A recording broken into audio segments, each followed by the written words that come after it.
Hello everyone, welcome back to my channel. I want to give you an update today on the situation where I was threatened and tell you how I dealt with the situation, how I worked with the police, and just give you an update on where things are right now. So stay tuned and yeah, this is my story. Okay,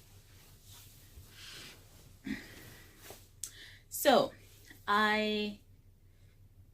it wasn't, let me start off by saying this, it wasn't an easy situation for me, and it wasn't until like a couple days after where I started to experience trauma, and I started to actually fear for my life. When it just happened, I was like, what the hell just happened? Am I going crazy? uh did that really happen? Kind of, when the shock wore off, I was like, okay, this is serious. So i I reported it to a police box where I work, the train station, at the train station where I worked. And um in the morning, I reported it in the morning, and there were no police at the station, well, at the box. And I had to speak to a police assistant. Well, he's not a police officer, he was an assistant. So in the evening after work, I had to go back there to give my statement. And the police officer, it's almost as if he didn't want to take my situation seriously. And like, I was really, really scared, and because I don't know this girl. For those of you who don't know the story, I made a video of how someone walked up to me while I was going to use the bathroom at the train station, at my workstation. And she did like this, said something in some language that I don't readily recognize, and then she just like ran off. I don't know this woman. I've seen her before on the train, and I vividly remember her watching me, like the last time that I really, really saw her, and or noticed her rather. But I didn't get off at the stop that I usually get off. I was going to another school to teach, so I didn't have an encounter with her then. So it's almost as if she took the opportunity when I was alone to come into the bathroom. But it's still baffling to me as to why, because I don't make trouble. I don't go around like, dissing people, or well, in Jamaica we say dissing people, but disrespecting people and like stepping on anyone's toes. I just go to work, mind my own business, drink my water, because I'm trying to take care of my skin. And like, where did this woman come from? What is that about? People are suspecting that she thinks that I'm American. So given the whole situation with Muslims, because she was wearing a hijab. So given the whole situation now with Muslims, and what the president of the United States is doing, so people are speculating that. And that's the only thing that really, really makes sense to me as to why she would walk up to me and just do that. Because yeah. So I went to the police Tuesday. So it happened on the 10th, and I went to the police on the 13th, because when I tried on the 11th, there were no police officers at the police box. And I dialed the 110 emergency numbers that foreigners are supposed to use here. And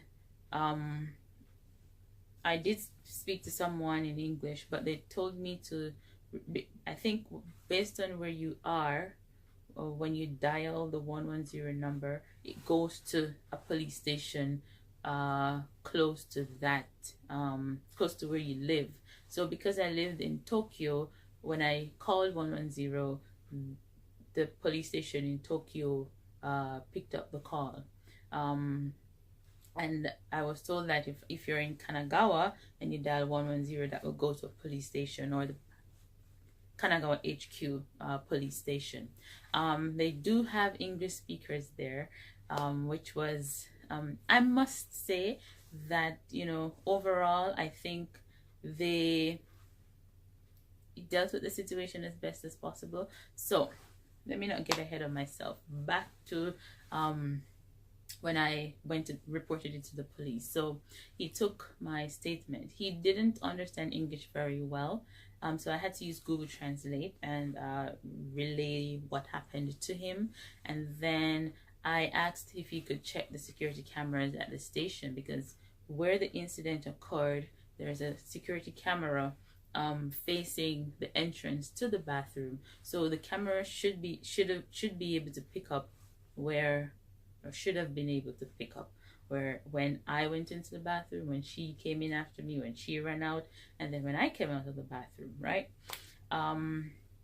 So I asked him to check, and then because his English wasn't so good, I mentioned that I told my embassy about the situation, because it seemed as if he didn't want to take it seriously, and like I was scared. So I told them that I told my embassy about the situation, and my work is aware also. He asked me where I worked, and I told him, and so when he heard my embassy knew about it and all of that, it's like that's the time when, okay, he's gonna try and actually do something. So my embassy took the situation seriously, and I had to write a report to them. And when I was at the police station, they were writing my report on like just a piece of paper. So I asked, is this going to go on record? Because I want to make sure that it's on record that I reported that I was threatened, should anything happen to me, or should I encounter this woman again. So they were like, oh, we don't have any documents to write a report like that to give to your embassy. And I was like, no, I don't need that. So, but he didn't really understand what I was trying to say. So he called Kanagawa HQ, and I spoke to someone who was fluent in English, and told him the situation. And he explained to me that they don't have like a form to write like a formal report to give to me. But I told him I didn't need that. I just needed it to be recorded in their system. And he told me that I would have to go to an actual police station to report the situation, not at a police box. So I was like, okay then, right? So anyways, I ended up writing a report to my embassy because they requested a report about the incident, and then I asked them to translate it for me, so that I can take it to a police station. So on Monday, when I had my day off, because I wasn't gonna stop work. In Japan, if you don't work, you don't get pay. So I wasn't about to actually lose like a day's salary trying to go to the police station. So I waited until my day off, and then I found a police station near my house, which was 25 minutes away, and there were no trains, so I had to walk to the station. So when I went to the police station, I showed them the report that my embassy translated for me, and they told me to have a seat, and they read through, look over, and then someone came out, and he was fluent in English, and he took me to a room, and I told him what happened again. I told the story so many times, oh my god. I told him what happened, and he took down my statement, and he read through my report to ensure that he understood and verified his understanding. Then I asked him, then he was questioning why I came to that police station. Then I told him that the Kanagawa HQ police told me that I had to report it to a police station in Kanagawa. So I went to a police station in Kanagawa. I live on the border of Tokyo and Kanagawa. So yeah. So he was like, no, I would have to report it to the police station that was linked to the police box that I went to. I was like, oh my God, I'm gonna have to find another police station. So is this recording? Okay, yeah. So then like I was like, I can't do this again. Is there a way that you could just write a report and like put it on a computer so everyone can access it? Because this is Japan. The you guys are supposed to be like way ahead when it comes to technology, right? So he told me, Shiramedic Kudasai, wait a moment, he's gonna speak to his boss or whoever. So it seemed as if he was like in some special unit or unit that deals with foreigners or something like that, because he wasn't really wearing like a police uniform. So when he left, it's like I just broke down in tears because it was just so overwhelming, and I couldn't, I still didn't understand why. Even now, like I'm tearing up right now just thinking about what I had gone through. And when he came back into the room, he told me that okay, he's gonna write a report, put it on the computer so that everyone can access the report should something happen to me. And he lived overseas for a while, so it seemed as if at that point his empathetic side chipped in, and I asked like, what can I do about this situation, or what can the police do to assist? Or I asked him to, before I went to the police station, I went back to the police box on the Friday because I was supposed to speak with the police officer that checked the security cameras, and he said he didn't find anything on the camera. And my manager went with me, my Japanese manager went with me, and so she could translate. And but the police officer that checked the camera wasn't at the police box, so the police that was there called him, and he said he didn't see anything, and that was the end of that. So that's why when I went to the police station, I was like so overwhelmed because I'm like, what am I supposed to do now? Like I feel so helpless. Help me. So it's like he realized that I was just like stressed. I walked 25 minutes in the heat, right? And so he did the report and told me that I'm just gonna have to be careful. There's nothing really that the police can do since they didn't find her on the cameras. And like, so I said to him, I think I asked if I could know what to do, and then he said I should call the 110 number. Then I said to him, by the time I call 110, if I see her again and they get someone who can translate English or speak English, and then for them to call the Kanagawa police station or wherever the hell I am whenever she's there, she's gone.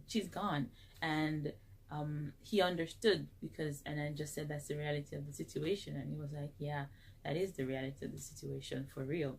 And anyways, I thanked him because there was nothing else to do at that point in time, right?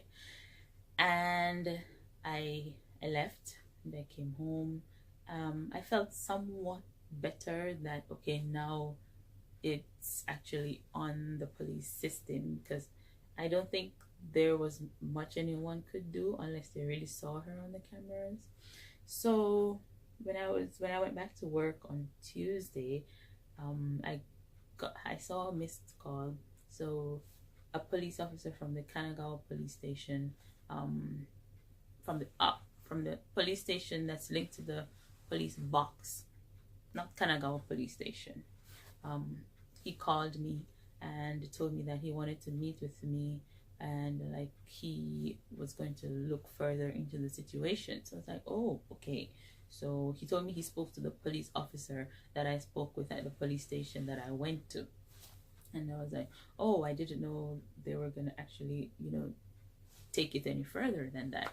So we met. They brought in a translator from the Kanagawa HQ so that he could, you know, relay the situation. So it was me, my manager, and two police officers and a translator. So I thought that was I like appreciated that they were trying to, help me to the best of their ability. So anyways, in that meeting, I gave up like trying to do anything about the situation, right? So in the meeting, they told me, I had to explain the situation again, the incident again, what happened, right? Then after I went through all of that, we were waiting for the translator. So when the translator came, he told me what they already told me, because their English isn't that bad. It's not fluent, but I teach English, so I can understand whatever they're trying to say, because from experience, okay, I can figure out, okay, this is what you're actually trying to tell me, right? So they basically told me that they didn't find anything on the security camera. Now I checked I didn't actually count how many cameras there were at the station, but in the vicinity of where the incident happened, there are two cameras facing the platform, one facing the bathroom, one facing the stairs, and then I think there were two facing the stairs, right? And then when you go up to exit the station, there are like 1, 2, 3, 4, about 6 cameras that I counted in the vicinity. So wherever she was, or after she ran, some camera would have picked her up. So I was like, you didn't see her on any of the cameras? How many cameras did you check? Did you just check the camera at the bathroom entrance? They're not sure, because the police officer that did the checking wasn't there to speak to me or anything, right? So in my head, I'm like, okay, you guys didn't really check. So somebody's lying somewhere. It's either that or the cameras aren't actually working. So they kept on saying, okay, it's a security issue. They can't really give me all of the security information, which I understand. So then I said, okay, you didn't see her. Did you at least see me? Because I know when I went in the bathroom, so I said, did you see when I came to the station? Did you see when I came through the gate? Did you see when I went down on the track? Because I gave them a specific time frame, because I missed one train, then I waited for the express train, and the train comes the same time all the time, right? So I knew exactly when it happened, because I messaged my friend immediately after it happened. So the woman is asking me, are you sure that this exactly happened? So I had to drop the text in my phone and show her the time when I actually sent the text message, because luckily I don't really delete messages, so I can always find the evidence when things happen, right? So yeah, I showed her the messages and I said, this is what I said to my friend, and this is the time, and this is the exact date. So there's no way that I'm mistaking this information, right? So yeah, so they didn't pick me up on any of the camera. They didn't pick her up. So I'm like, this is very strange, very strange. So yeah, basically I just had to have to decide to just let the situation go, because um I don't know, I don't even know if the cameras at the train station are working, or they're there for show. So basically, yeah, just let it go. I went through, last week was really, really rough for me mentally. And, this morning, actually, when I woke up, I was like, you know, I'm actually like really, really strong. And like I started singing, that Shaggy song. Woke up this morning, got up with the strength of scent of a woman, or whatever, however the song. I don't want to be charged for singing. Yeah, but I mean, I'm just looking at how strong I am, because right now I'm just like, okay, I'm just gonna, move on from this entire situation, because it's either I'm supposed to learn something from this, or I haven't actually figured out why something like this happened to me. Where is the lesson in it? That's just what I'm looking for. Like, there's some lesson in this, or something that I'm supposed to get from coming through this experience. Like, I went to work all day last week, and it's like I wasn't okay, but I powered through it all.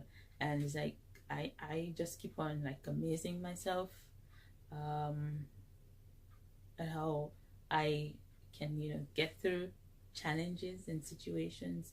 So yeah, I'm feeling good right now. And I'm just, just moving on from the entire situation. It wasn't easy, but I still have to like walk and watch my back, and I'm still looking for her. Oh, and I asked the police, so um can anyone like look for her at the station or whatever, because they're saying it's gonna take too much, energy to look through all those cameras to find her, blah blah blah. So it's like, okay, they're telling me a bunch of stuff. I'm like, okay, all right, I'm done. I'm just so done with this. Okay, okay, okay, okay. Y'all can't do anything. Okay, fine. So then I asked them, would it be okay? Can I take a picture of her when I see her? Like, what can I do when I see her? Call the emergency 110. So I'm like, by the time I call that number, she's gone. I should still call the number. And I said, can I at least take a picture or video? They're like, they wouldn't recommend me doing that, because um I would actually be breaking the civil law here. It's not uh what, criminal law, right? It's not against the law. Like, I wouldn't be go to prison or anything. But if she finds out that I'm taking a picture and she gets a lawyer involved, then I could be in trouble for taking a picture of her. Well, yeah, I know that law here in Japan. But yeah. So basically, if I see her again, I still plan on taking a picture, because if your cameras can't pick her up, then it's just up to me. You know what I mean? And I've told my colleagues, some of my colleagues, so I mean, if they do see someone fit in the description, I mean, they can at least tell me, oh, I saw her and whatever, whatever. But I changed up my entire routine, and that's all I can do, and just like watch my back. um yeah, so that's what happened, and this is where I am right now. So mentally, I think I'm in a good place, a way better place than I was last week. And I'm not really allowing, I was even thinking, I'm gonna have to leave, and just uproot my life and whatever. So like, all that was just going through my mind last week. So uh yeah, that's my story, dealing with the police in Japan. Have you guys ever had to go through anything like this? How did you actually go through it? You know, I just had to pray to God for guidance and the strength to get through it all. I know my family and my friends pray for me. Thank you to all my friends who checked on me to make sure that I was okay. I love you all. And yeah, now I'm gonna cry. So before I go, bye bye. Thank you for watching my video, and see you next time.